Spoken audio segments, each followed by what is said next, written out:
Videos నేనే recording చేస్తాను. Don't worry. వాటిని మళ్ళీ మీరు డౌన్‌లోడ్ గూడా చేసుకోవచ్చు. యాహ్! నెక్స్ట్ వన్ చూడండి.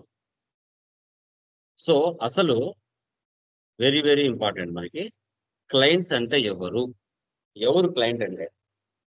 ఈ క్లయింట్ అనే పర్సన్ మనకు ఎస్ఏపిలో very, very, very, very important role maintain చేస్తారు.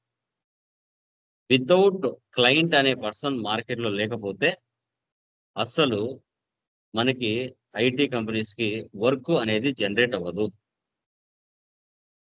ఐటీ కంపెనీస్‌కి వర్క్ లేకపోతే మనల్ని హైర్ చేసుకోరు.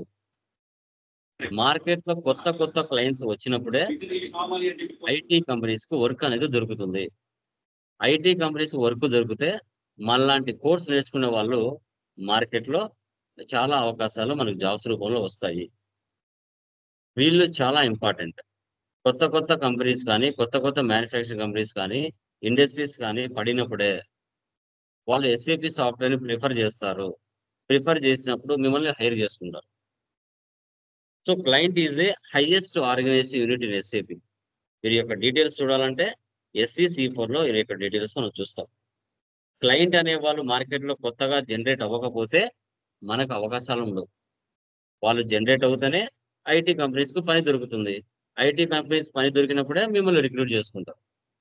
కాబట్టి మనము క్లయింట్స్‌ని ఇక్కడ గాడ్స్ లెవెల్‌లో మనం అనుకోవాలి. ఓకే. డన్. సో, మనకి ఒక ఎస్ఏపీలో 3 డిజిట్ నంబర్‌తో న్యూమరికల్ నంబర్‌తో 999 క్లయింట్స్‌ని మనం ఎస్ఏపీలో క్రియేషన్ చేయొచ్చు. ఒక ఎస్ఏపీ సాఫ్ట్‌వేర్‌లో. ఇంటర్వ్యూలో అడిగినా కూడా మీరు చెప్పాలి. ఒక ఎస్ఏపీలో ఎంతమంది క్లయింట్స్‌ని క్రియేషన్ చేయొచ్చంటే 999 క్లయింట్స్‌ని క్రియేషన్ చేయొచ్చు. 3 డిజిట్ న్యూమరికల్ నంబర్‌తో అని మీరు చెప్పాలి. Okay. So, clients or servers 2 ఒకటే. మనకి టోటల్‌గా 5 సర్వర్స్ ఉంటాయి. Sandbox server, development server, quality server, pre production server, production server. ప్రతి సర్వర్‌కి కూడా 3 డిజిట్ నంబర్ ఉంటది. వీటిలో మీకు అన్నిట్లో యాక్సెస్ ఉండదు. ఏదో ఒకటే మీకు యాక్సెస్ ఇస్తారు. దాంట్లోనే మీరు పని చేయాలి. రియల్ టైమ్‌లో sandbox server, pre production server ఉండొచ్చు, ఉండకపోవచ్చు. కానీ development server, quality server, production server ఇవి 3 మాత్రం కంపల్సరీగా ఉంటాయి. అది మీరు గుర్తుపెట్టుకోవాలి. డన్. సో, రియల్ టైమ్‌లో చూడండి ఈ విధంగా కంపెనీలో ఉంటుంది. 3 డిజిట్ క్లయింట్ యొక్క డీటెయిల్స్ ఉన్నాయి గదా! 3 డిజిట్ నంబర్‌తో ఉంటుంది. ఇక్కడ కరెన్సీ సింబల్ ఉంటుంది. యూఎస్‌డి అమెరికా, మనకి ఐఎన్ఆర్ అంటే ఇండియా. సో, డీఈఎం ఇంకా రకరకాల దేశాల యొక్క కరెన్సీ సింబల్స్‌ని బట్టి మనకి రియల్ టైమ్ స్క్రీన్ ఈ విధంగా కనబడుతుంది. సో, దీంట్లో మీకు ఏదైతే యాక్సెస్ ఇస్తారో దాంట్లోనే మీరు పని చేయాలి. ఈ ఒరిజినల్ స్క్రీన్స్ కానీ ఎప్పుడు కూడా బయటికి చూపించరు. ఎందుకంటే స్క్రీన్ షేర్ చేసినా కూడా అక్కడ వాళ్ళకి తెలిసిపోతుంది. మన జాబ్‌లు వెళ్ళిపోతాయి. ఓకే. సో, క్లయింట్స్ డేటా 3 రకాలు. వీరి యొక్క డేటాని ఎక్కడ చూస్తాం? టేబుల్స్‌లో చూస్తాం. అది SC16N అనే టీ కోడ్‌లో వీరి యొక్క డేటా చూస్తాం. దీంట్లో 3 రకాల డేటా ఉంటుందమ్మా. Customising data, transactional data, master data అని. కస్టమైజింగ్ డేటా అంటే ఏంటంటే కాన్ఫిగరేషన్‌లో చేస్తాం. ఫ్రంట్ ఎండ్‌లో purchase invoice, sales invoice post చేయాలంటే బ్యాక్ ఎండ్‌లో ఎఫ్ఐ కన్సల్టెంట్ బ్యాక్ ఎండ్‌లో కాన్ఫిగరేషన్‌లు చేయాలి. అంటే ఏంటి కాన్ఫిగరేషన్‌లు సార్ అంటే ఒక కంపెనీ ఉంటుంది. ఆ కంపెనీలో ఎన్ నంబర్ ఆఫ్ కంపెనీ కోడ్స్ ఉంటాయి.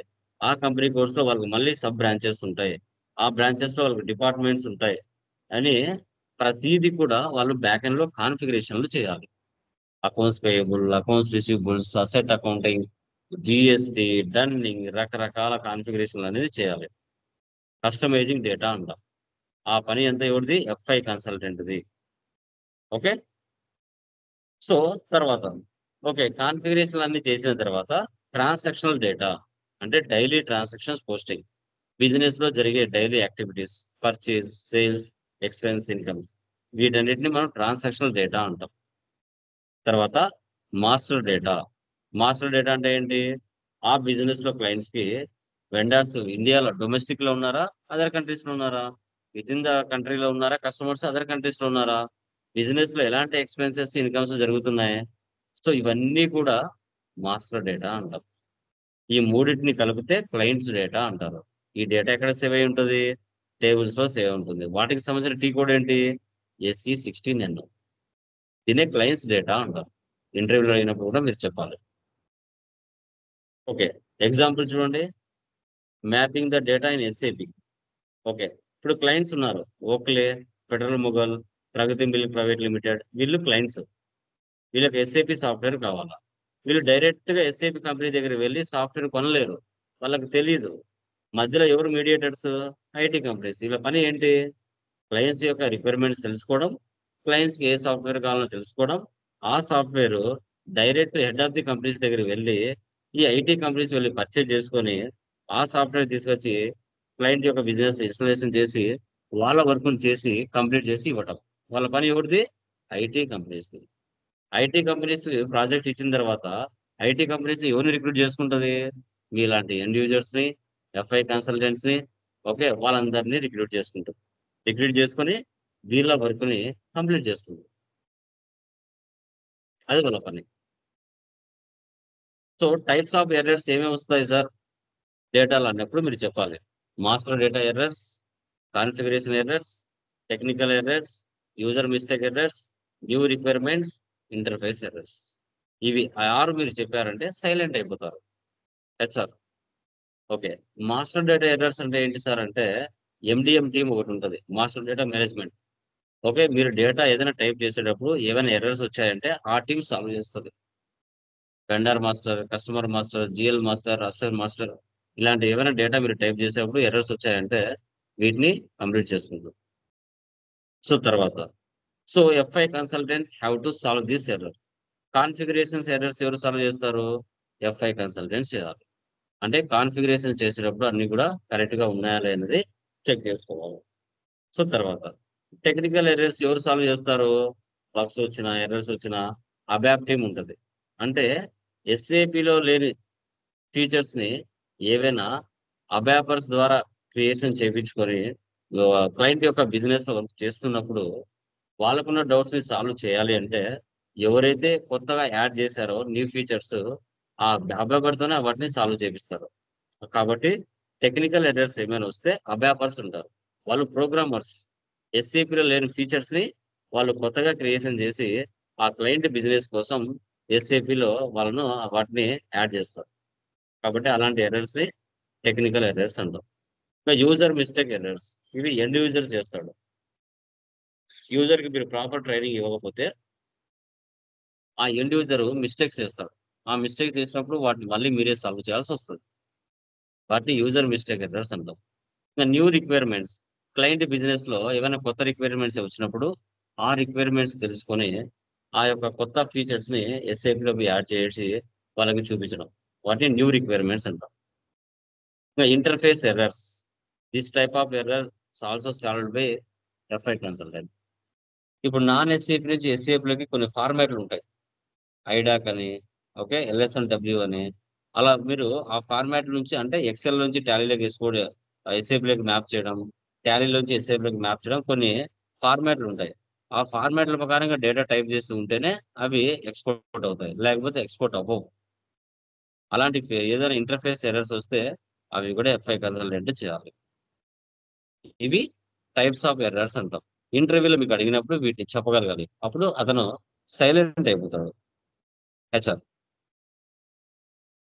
ఇవి మా క్లయింట్స్ అంటే ఎవరు? క్లయింట్స్‌లో ఎన్ని రకాల డేటా ఉంటుంది? ఎలాంటి టైప్ ఆఫ్ ఎర్రర్స్ వస్తాయి? మనకి డేటా ఎక్కడ సేవ్ అవుతుంది? ఎలాంటి సర్వర్స్ ఉన్నాయి? ఎస్ఏపీలో ఎంతమంది క్లయింట్స్ మనం క్రియేషన్ చేసుకోగలుగుతాము? ఓకే. తర్వాత క్లయింట్ అంటే ఎవరు? బేస్డ్ ఆర్గనైజేషన్ యూనిట్ అని మనం చెప్పుకుందాం. ఇది మినిమమ్ థియరీ. ఫ్రమ్ టుమారో మనకి ఇంక ఫైనల్ థియరీ కంప్లీట్ అవుతుంది. ఓకే. ఇంక డే ఆఫ్టర్ టుమారో నుంచి కాన్ఫిగరేషన్స్ మనం స్టార్ట్ చేస్తాం. ఇంకా ఎవరైనా మీ ఫ్రెండ్స్ కానీ, రిలేటివ్స్ కానీ ఎవరైనా ఎస్ఐపి కోర్స్ జాయిన్ అవ్వాలనుకుంటే ఇన్ఫార్మ్ చేయొచ్చు. జస్ట్ ఇంక థియరీనే కాబట్టి జాయిన్ అవ్వచ్చు. వాటికి వీడియోస్ ఇస్తాను వినొచ్చు. ఓకే. ఇంక కాన్ఫిగరేషన్‌లో స్టార్ట్ అయిన తర్వాత మళ్ళా జాయినింగ్ అనేది ఉండదు. ఎవరైనా ఇంట్రెస్ట్ ఉంటే గనుక మీ ఫ్రెండ్స్ గాని ఇన్ఫార్మ్ చేయండి. ప్రాబ్లమ్ లేదు. ఓకే. యాహ్! ఎవరికైనా ఏమైనా డౌట్స్ ఉంటే అడగొచ్చండి. Harish, Chandra, Subbu, Haritha, Venkatesh, no Lakshmi sir. Any doubts? Clear మా? యాహ్! Clear sir. సో, ఈ పీడిఎఫ్స్ నేను స్కైప్‌లో పంపిస్తాను. ఒకసారి డౌన్‌లోడ్ చేసుకొని మళ్ళీ ఒకసారి 2 సార్లు వినండి. కొత్త సబ్జెక్టు, కొత్త టెర్మినాలజీ కొంచెం స్టార్టింగ్‌లో ఒక 1 వీక్, 10 డేస్ కొంచెం కష్టంగా అనిపిస్తది. Don't worry. నిదానంగా మీరు చేసే కొద్దీ మీకు సబ్జెక్ట్ చాలా డెడ్ ఈజీ కూడా అవుతుంది. దానిలో ఎలాంటి డౌట్ అయితే లేదు. ఓకేనా? Any doubts guys? Remaining persons ఏమైనా డౌట్స్ ఉన్నాయండి? సార్ సర్వర్ అతను నెంబర్ ఇస్తా అన్నారు. యా, పంపిస్తాను గైస్. ఇంకా 2 days టైం ఉంది కదా అనేసి నేను పంపించలేదు, పంపిస్తాను. Yeah, okay. ఓకే థియరీ ఇంకా టుమారో ఉంటుంది, మీకు మ్యాక్సిమం టుమారో పంపిస్తాను. Yeah, okay sir, thank you. Yeah, done guys. Bye.